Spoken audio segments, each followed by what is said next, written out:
네, 안녕하십니까. 김 선생의 서울 이야기를 진행하는 강사 김효입니다. 이번 시간에는 성동구 중량천변 다리라는 제목으로 말씀을 드려보도록 하겠습니다. 지금 배경 속에 보이고 계시는 이 사진은 2023년도 성동에 살아요 사진 공모전에서 우수상을 받은 작품이 되겠습니다. 황혼의 성동구라고 하는 작품이 되겠는데요. 저는 주목하게 된 것이 바로 이 사진 속에서 나타나고 있는 성동구 중량천변의 많은 다리들을 한번 소개해 드리고 싶습니다. 지금 보시는 것처럼 이쪽에서 들어오는 것이 중량천이고요. 바로 이 청계천이 합류가 되어서 지금 성동구 송정동 쪽에서 두 물이 만나 가지고 이 하천이 흘러서 가는 동안에 성수동과 또 맞은편 쪽에는 행당동, 응봉동, 금호동을 거쳐서 이 한강과 만나게 되면서 옥수동 앞에서 이 동호대교, 이 동호를 이루게 되는 것이 바로 이 중량천의 하류의 모습이 될 텐데요. 이렇게 물이 만나서 결국 한강을 이루듯이 많은 도로들이와 다리들이 만나서 교통상의 요지를 이루고 있는 것이 성동구가 아닌가 싶어서 이곳에 놓여져 있는 다리들을 하나씩 한번 소개해 보도록 하겠습니다. 자, 먼저 소개해 드릴 것이 서울 외곽 지역에 마치 조선시대의 성저심리처럼 이 서울을 감싸고 있는 것이 바로 이 내부순환로가 되겠고요. 이 내부순환로가 이 동부 간선도로와 만나는 곳이 바로 이 성동구 중량천변이 되겠습니다. 바로 이렇게 들어오는 것이 청계천이 되겠고요. 청계천에서 들어오는 내부 간선도로와 중량천이 만나는 지점에 보시는 것과 같이 지금 내부 간선도로로부터 동부 간선도로로 이어지는 그런 교각이 보시는 것과 같이 내부 순환로가 되겠습니다. 이 내부 순환로가 동부 간선도로로 이렇게 진입을 하거나 올라타는 이 자리에 위치하고 있는 것이 중량천과 청계천이 만나는 지점이라고 보시면 되겠습니다. 자, 이런 램프들을 통해서 중량천과 청계천이 만나서 지금 동부간선도로 이어지는 것처럼 중량천도 청계천을 합류해서 하류로 흘러내려가게 되고요.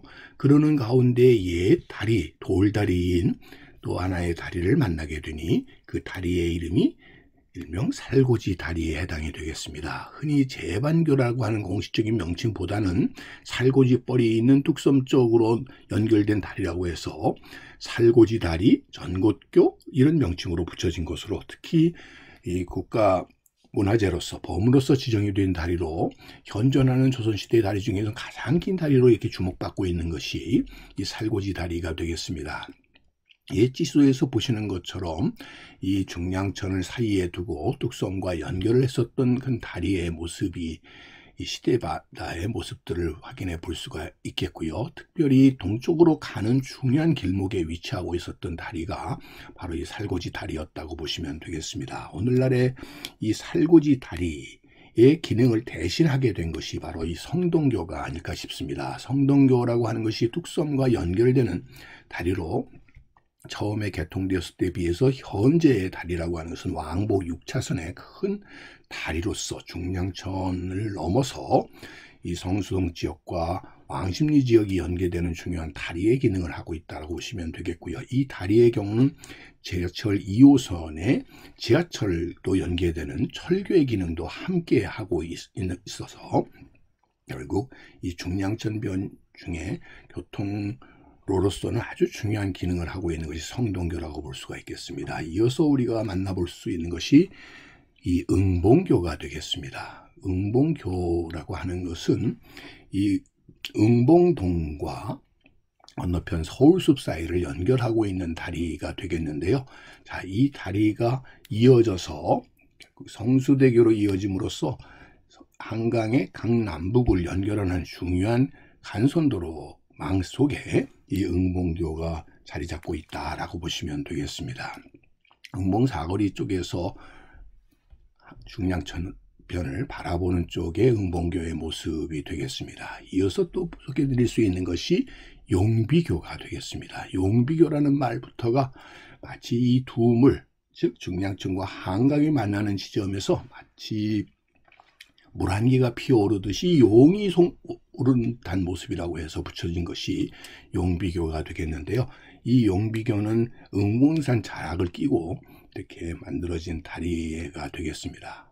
보시는 것처럼 서울숲 지역과 이어서 한남동 방향으로 가는데 중요한 길을 하고 있고요. 그 밑으로 경의중앙선 기찻길이 이렇게 놓여져 있는 것을 우리가 확인해 볼 수가 있겠습니다. 점차 이 응봉산에서 내려다본 응봉교의 모습이 되겠습니다. 자, 개나리 동사인 응봉산 쪽에서 이 바라다본 모습이 되겠고요. 마지막으로 들을 수 있는 것이 강변북로에 있는 다리 두모교가 되겠습니다. 그래서 반포대교 쪽과 용비교 앞을 연결하는 다리가 되겠죠. 그래서 두모교 강변북로 강북 강변도로에 해당이 되겠는데요.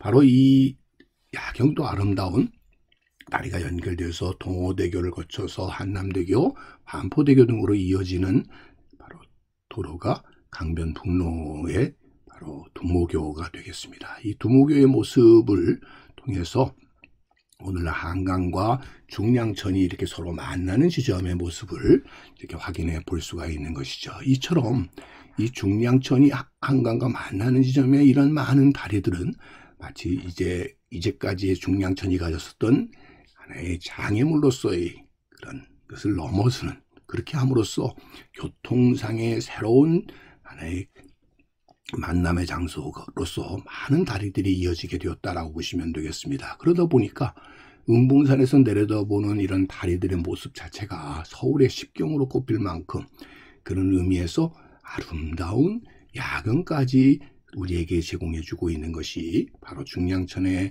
이 성동구 지역에 있는 많은 다리들이 아닐까 싶습니다. 이 다리들이 이어져서 결국 큰 호수와 같은 모습을 이루게 되어 지금의 동호대교라고 하는 명칭으로 붙여졌다라고 보시면 되겠습니다.